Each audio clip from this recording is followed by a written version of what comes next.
Hello everyone, welcome back to my YouTube channel.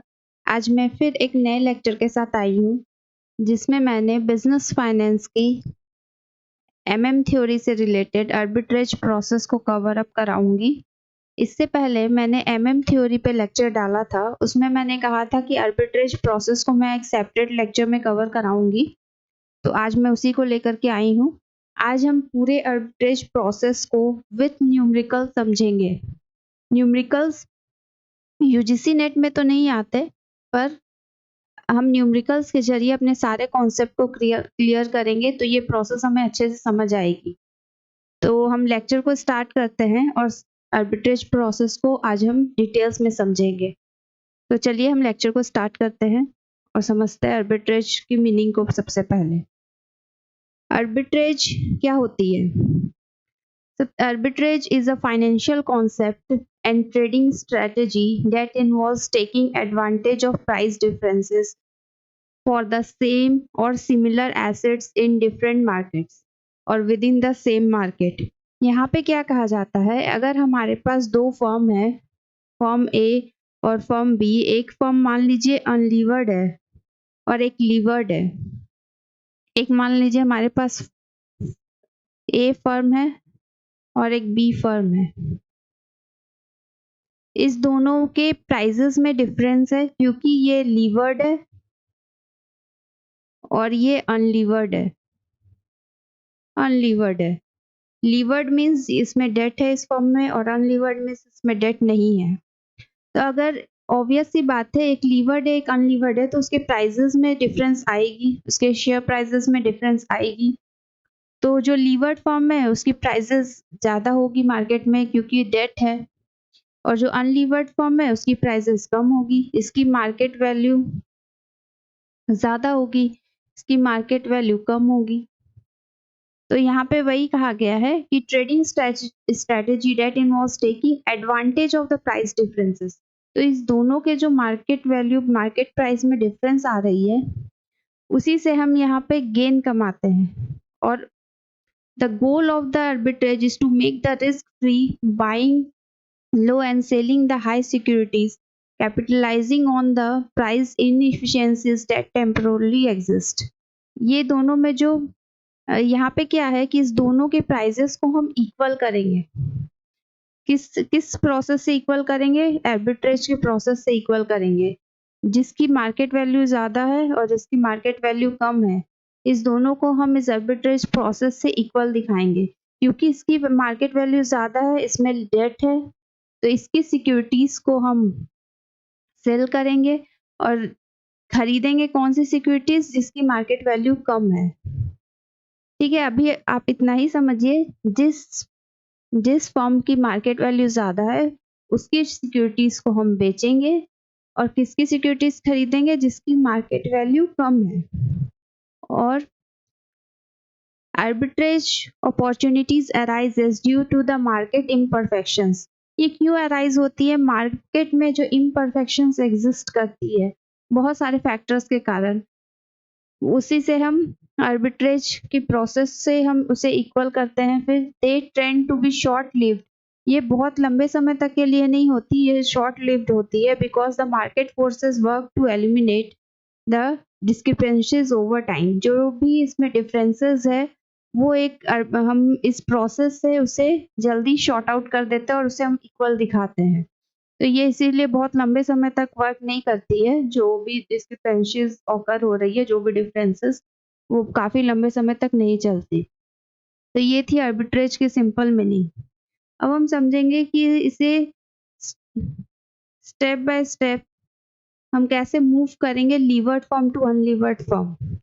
ये important है क्योंकि आजकल यूजीसी में स्टेप्स बहुत ज़्यादा पूछे जा रहे हैं, तो इस स्टेप्स को आप ध्यान में रखें। हो सकता है इस पे क्वेश्चंस बन जाए स्टेप्स बाय स्टेप पे। तो सबसे पहला है कि levered form investors first sell investment and realise money from the market. एक प्रोसेस से मैं आपको यहाँ पे एग्जांपल लेके समझाना चाहूंगी। पिछले एग्जांपल को ही कंटिन्यू करते हैं। ए अगर लीवर्ड फॉर्म है, ए अगर लीवर्ड फॉर्म है और बी अनलीवर्ड फॉर्म है, तो लीवर्ड फॉर्म है तो इसकी मार्केट वैल्यू ज़्यादा होगी, ये अनलीवर्ड है तो इसकी मार्केट वैल्यू कम हो। अब कहा गया है कि इन्वेस्टर क्या करेगा, सबसे पहले ये जो लीवर्ड फॉर्म है इसकी अपने जो भी इन्वेस्टमेंट है उसे बेचेगा मार्केट में और वहाँ से पैसे को रियलाइज़ करेगा। इन्वेस्टमेंट बेचा और वहाँ से पैसे को रियलाइज़ किया, जो भी फर्म ए के पास इन्वेस्टमेंट्स होगी। तो एमएम में क्या अज़्यूम किया गया था, एमएम थ्योरी में? उसकी कुछ असम्पशन्स थी, उसमें एक असम्पशन और थी, MM assumes that the corporate and personal leverage are perfect substitute।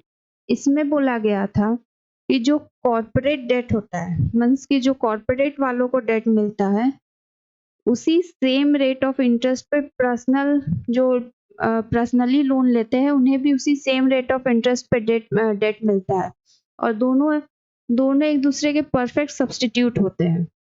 हालांकि ये assumption बिल्कुल गलत है, कॉर्पोरेट को डेट का सस्ते रेट पे मिलता है और पर्सनल को हाई रेट पे मिलता है, लेकिन एमएम में ऐसा एज्यूम किया गया है तो हम इसे ही मान करके कंटिन्यू करेंगे। So that the investors borrow the amount at the same rate of interest as the corporate borrow। क्योंकि यहाँ पे दोनों को बोला गया कि परफेक्ट सब्स्टिट्यूट है, यहाँ पे हम क्या assumption लेंगे कि कॉर्पोरेट जिस रेट पे बोरो कर रहा है, मान लीजिए अगर 10% पे कॉर्पोरेट को मिल रहा है डेट, तो जो पर्सनल डेट लेंगे उन्हें भी 10% पे ही मिलेगा। तो इसमें क्या है, यहाँ पे जो भी हम इस लीवर्ड फॉर्म की सिक्योरिटीज को बेच रहे हैं तो उतनी ही जो देखिए स्टेक तो हमारा दोनों में होता है। अगर स्टेक किसी भी कंपनी में, अगर इक्विटी में हमारा 10% स्टेक है तो डेट में भी हमारा स्टेक होता है 10%, मान दोनों में ही स्टेक होता है, इक्विटी के साथ साथ डेट में। तो जब दोनों में ही स्टेक है तो हम जब भी अपने इन्वेस्टमेंट को बेचेंगे तो उतनी ही, जितनी इन्वेस्टमेंट को हम बेच रहे हैं उतनी ही सेम अमाउंट का डेट हम बाहर से लेकर के आएंगे उधार। उतनी ही सेम अमाउंट का डेट, जितने की हमने सिक्योरिटीज बेची उतनी ही सेम अमाउंट का डेट हमें बाहर से उधार लेना पड़ेगा।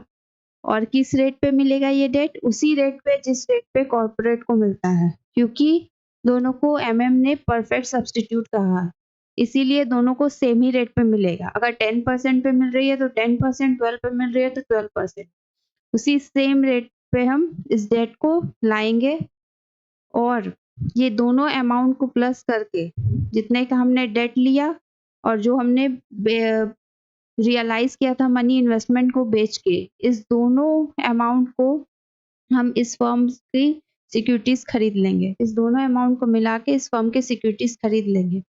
तो अगर हम इसमें से इन्वेस्टमेंट निकाल रहे हैं तो इसकी मार्केट वैल्यू डाउन हो जाएगी और अगर हम इसमें लगा रहे हैं तो इसकी मार्केट वैल्यू बढ़ जाएगी। तो अगेन आर्बिट्रेज प्रोसेस से यहाँ पे हम इस दोनों फर्म को इक्वल कर दिया, क्योंकि एमएम मानते हैं कि अगर फर्म हर एस्पेक्ट्स में आइडेंटिकल है, बिल्कुल सेम है, लेकिन अगर उसके कैपिटल स्ट्रक्चर में डिफरेंस है तो हम इस आर्बिट्रेज प्रोसेस से उसे इक्वल कर सकते हैं। कैपिटल स्ट्रक्चर अगर डिफरेंस भी है तो हम उसे इक्वल कर सकते हैं। एक फर्म अगर अनलीवर्ड है और एक फर्म लीवर्ड है तो इस प्रोसेस के जरिए हम उसे इक्वल दिखा सकते थे। तो ये थी कुछ स्टेप्स। यहाँ पे थर्ड स्टेप में है the amount received in step 1 and 2 with the amount investors will buy the shares of unlevered firm। इसी से इस दोनों को, जब हम इस दोनों अमाउंट को मिला करके जो हमने इन्वेस्टमेंट बेच के रियलाइज किया और जो हमने बाहर से डेट लिया, उस दोनों ही पैसे को हम कहाँ लगा देंगे? इस अनलीवर्ड फॉर्म में। तो ये थी एक बेसिक रफ आइडिया। अब हम इसे एक एग्जांपल से समझेंगे, बहुत अच्छे से आपको क्लियर हो जाएगी। देखिए यहाँ पे मैंने एक एग्जांपल से बहुत अच्छे से आपको क्लियर कराने के लिए लिया है। हालांकि इस टाइप के क्वेश्चंस एग्जाम में नहीं आएंगे और आपको क्लियरिटी काफ़ी हद तक हो जाएगी कि आखिर आर्बिट्रेज प्रोसेस वर्क कैसे करती है और गेन कैसे कमाया जाता है, आर्बिट्रेज गेन। तो कोई टफ नहीं है, आप ध्यान से समझे, सब कुछ समझ आ जाएगी। यहाँ पे डाटा मैंने लिया है 2 कंपनीज का। एक कंपनी ए है जो कि लीवर्ड है, एक कंपनी बी है जो कि अनलीवर्ड है। लीवर्ड मीन्स इसमें डेट है और अनलीवर्ड मीन्स इसमें डेट नहीं है। Number of shares levered firm की है 1 लाख, अनलीवर्ड फर्म की है 1,50,000। मार्केट प्राइस, क्योंकि ये लीवर्ड फर्म है इसलिए इसकी मार्केट प्राइस ज़्यादा है 1.25, और इसकी अनलीवर्ड फर्म की 1 रुपी। और डेट, क्योंकि ये लीवर्ड है इसमें डेट है, डेट कितनी है 80,000 और इसमें कोई भी डेट नहीं है। और ईबीटी दोनों की सेम है, क्योंकि अर्निंग यहाँ पे बोला गया है सेम ही रहेगी, इसीलिए दोनों की ईबीटी अर्निंग सेम है। अब हम आर्बिट्रेज प्रोसेस को समझेंगे। अगर एक एक्स लिमिटेड होल्ड करता है 10% शेयर्स लीवर्ड फॉर्म में, एक्स लिमिटेड एक डिफरेंट कंपनी है, वो 10% शेयर्स किसमें होल्ड करता है, ए लिमिटेड, जो कि एक लीवर्ड फॉर्म है। अब हम इसे सॉल्यूशन से समझेंगे। देखिए, सबसे पहले स्टेप बाय स्टेप हम चलेंगे। Number of shares held by x in A limited, उसके पास कितनी शेयर्स होगी इक्विटी में भी, क्योंकि ये 10% शेयर्स स्टेक है उसका, तो वो इक्विटी में भी होगी और डेट में भी होगी। तो सबसे पहले इक्विटी में उसकी कितनी स्टेक होगी, 1 लाख नंबर ऑफ शेयर्स है और 10% उसने होल्ड किया है, ये 10% रेट, तो 1 लाख का 10%, तो उसके पास कितनी शेयर्स आ जाएगी 10,000 शेयर्स। उसी तरह अब वो इस अभी मैंने आगे आपको जो स्टेप समझाया उसे ही अभी प्रैक्टिकल दिखा रही हूँ कि ये जो 10,000 शेयर्स आया, अब ये इस शेयर्स को बेचेगा मार्केट में, तो अमाउंट कुछ रियलाइज होगी, realised amount by selling this shares. ये जो शेयर्स है इसे उसने मार्केट में बेचा, कितने में बेचा 1.25, तो आ गई 12,500। अब हमने बोला था कि सेम अमाउंट का ही डेट उधार लेना है, क्योंकि ये लीवर्ड फॉर्म है, हमें उसी रेट से मिलेगा जिस रेट से कॉर्पोरेट को मिलता है। तो अब देखिए, क्योंकि ये डेट लीवर्ड फॉर्म है, इसमें डेट है, तो अमाउंट ऑफ डेट, क्योंकि डेट में भी स्टेक होगा इक्विटी के साथ साथ, तो डेट कितनी है 80,000, तो 80,000 का 10% कर लेंगे तो हमारे पास 8,000 आ जाएगी शेयर्स। तो इतनी आपको क्लियर हो गई होगी। सबसे पहले हमने जो हमारी इक्विटी में इन शेयर्स थी उसका हमने स्टेक निकाला 10%, फिर उसी उस शेयर्स को बेचा और अमाउंट रियलाइज किया 12,50,000, और फिर हमने डेट में को भी क्योंकि डेट में भी 10 उसकी स्टेक होगी, तो 80,000 का 10% किया तो 8,000 आ गई। अब हम इस दोनों अमाउंट को इसे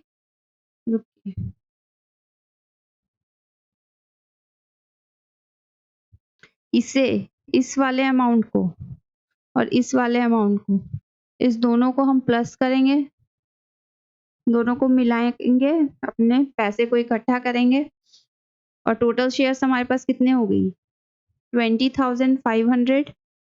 और इस नंबर ऑफ शेयर्स परचेज्ड इन, अब हम ये जो हमारे पास टोटल शेयर आई, इससे हम अब अनलीवर्ड फर्म की शेयर्स को परचेज करेंगे, और अनलीवर्ड फर्म की शेयर्स की कीमत कितनी है 1 रुपये, तो हमारे पास कितनी आ जाएगी शेयर्स, हम कितनी परचेज कर पाएंगे 20,500 ही, क्योंकि 1 रुपये है अनलीवर्ड फर्म की, अनलीवर्ड फर्म की शेयर्स के रेट 1 रुपीज़ है, इसीलिए हमारे पास 20,500 रुपीज़ आ जाएगी। यहाँ तक की प्रोसेस आई थिंक आपको समझ आ गई होगी, इसीलिए मैं एकदम धीरे-धीरे आपको अच्छा समझा रही हूँ, ताकि ये आपको दिमाग में ये प्रोसेस आर्बिट्रेज में आपको कोई कंफ्यूजन ना हो इन फ्यूचर, आप अच्छे से समझ लें। अब हम समझते हैं कि गेन हम कैसे कमाएंगे अगर गेन की बात आएगी, क्योंकि प्रोसेस से अगर हम एक एक फर्म से पैसा निकाल के दूसरे में लगा रहे हैं तो हम कुछ गेन बीच में कमाएंगे ना, तो क्या कमाएंगे कैसे, तो सबसे पहला कि dividend received from unlevered firm, हमें अनलीवर्ड फर्म जिसमें डेट नहीं है, हम उसमें पैसा लगाए हैं ले रहे हैं, तो उससे हमें कुछ डिविडेंड रिसीव्ड होगी। अगर हम उसमें पैसा लगा रहे हैं अपने, वहाँ के शेयर्स को परचेज कर रहे हैं, तो क्यों परचेज कर रहे हैं, डिविडेंड कमाने के लिए। तो उससे हमें डिविडेंड रिसीव्ड होगी, तो उसे हम कैसे कैलकुलेट करेंगे? ये 20,000 हमारी अर्निंग्स थी EBIT, और हम मल्टीप्लाई करेंगे जितना हमने उस बी लिमिटेड जो कि अनलीवर्ड फॉर्म थी उसके शेयर्स को परचेज किया। अभी मैंने पीछे दिखाया ये वाली अमाउंट, ये वाली अमाउंट, ये वाली अमाउंट, और 20,000 EBIT थी हमारी, ये रही 20,000 EBIT थी। तो डिविडेंड हम कैसे कैलकुलेट करेंगे? जो भी EBIT, जो भी हमें अर्निंग हुई थी उसे मल्टीप्लाई करेंगे जितना हमने शेयर्स परचेज किया अनलीवर्ड फॉर्म में, और डिवाइडेड करेंगे टोटल नंबर ऑफ शेयर्स जो कि अनलीवर्ड फॉर्म की थी 1,50,000। यहाँ देखिए ये रही 1,50,000, टोटल नंबर ऑफ शेयर से डिवाइड करेंगे तो हमें आ जाएगी 2,733 हमारी डिविडेंड आ जाएगी जो हमें अनलीवर्ड फॉर्म से रिसीव होगा। ठीक है, अब इसमें से हम दो चीज को माइनस करेंगे। क्या क्या? एक तो इंटरेस्ट पेबल ऑन डेट, ये जो डिविडेंड हमें रिसीव हुआ इसमें कुछ डेट का भी पोर्शन था, हमने पैसा उधार लिया था, याद होगा आपको स्टेप्स में मैंने बताया, डेट से भी हमने पैसा लिया तो उस पे कुछ हमें इंटरेस्ट पे करना पड़ेगा, तो उसे हम घटाएंगे। देखिए यहाँ पे डेट का रेट दिया हुआ है, कितना है 8% पे इंटरेस्ट हमें मिल रहा है। तो 80 था, हमें 8,000 का 8,000 हमारी थी डेट में, 80,000 का 10% हमने किया था, हमारी स्टेक थी, उस 8,000 का हमने 8% निकाला जो कि इंटरेस्ट हमें डेट पे करना है, तो वो आ गई 640। ठीक है, और क्या माइनस करेंगे? Dividend income from levered form. अगर ये पैसा हमारे लीवर्ड फॉर्म में लगा होता उससे भी तो हमें कुछ गेन आता, हमें डिविडेंड मिलता, तो अब वो हमें नहीं मिलेगा, तो ये हमारी अपॉर्चुनिटी कॉस्ट हो गई जो कि हमें डिविडेंड अब रिसीव नहीं होगा, तो वो भी एक तरह से हमारे लिए लॉस है। इसीलिए एक तो इंटरेस्ट जो हम डेट पे कर रहे हैं वो हमारी लॉस है, तो उसे भी हमें माइनस करना पड़ेगा, और जो डिविडेंड इनकम हमें लीवर्ड फॉर्म से मिल सकती थी अगर हम उसमें से शेयर्स को नहीं निकालते, लेकिन अब वो नहीं मिलेगी क्योंकि वो पैसा हमने अनलीवर्ड फॉर्म में लगा दिया है, तो इसीलिए अब उसे भी, वो भी हमारी लॉस है। लेकिन उस लॉस को हम कैसे कैलकुलेट करेंगे?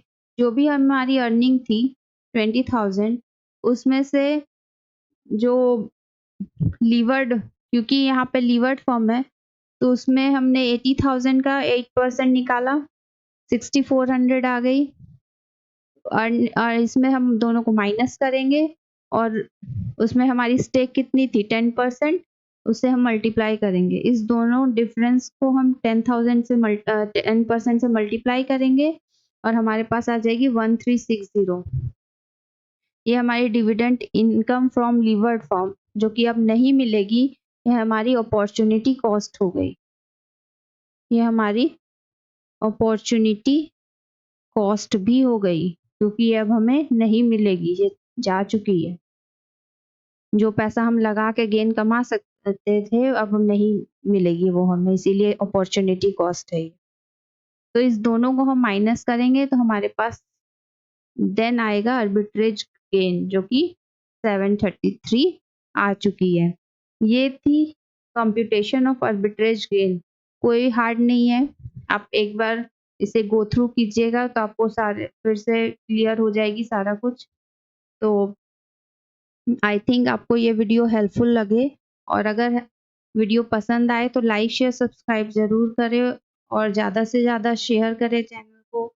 कमेंट कीजिए कि और आपको किस टाइप की टॉपिक्स चाहिए, मैं बिजनेस फाइनेंस के लगभग सारे टॉपिक को कवर करा रही हूँ, तो आप चैनल के साथ ज़रूर बने रहें। मैं और भी बहुत सारे वीडियोज़ अभी डालने वाली हूँ, और PYQ भी मैं डिस्कशंस करूँगी, लेटेस्ट भी और पिछले ईयर्स के और भी बहुत सारे, तो आप प्लीज़ चैनल के साथ बने रहें। और ये थी आज की हमारी वीडियो, और आगे मिलते हैं दूसरे लेक्चर में, और बाय बाय, थैंक यू।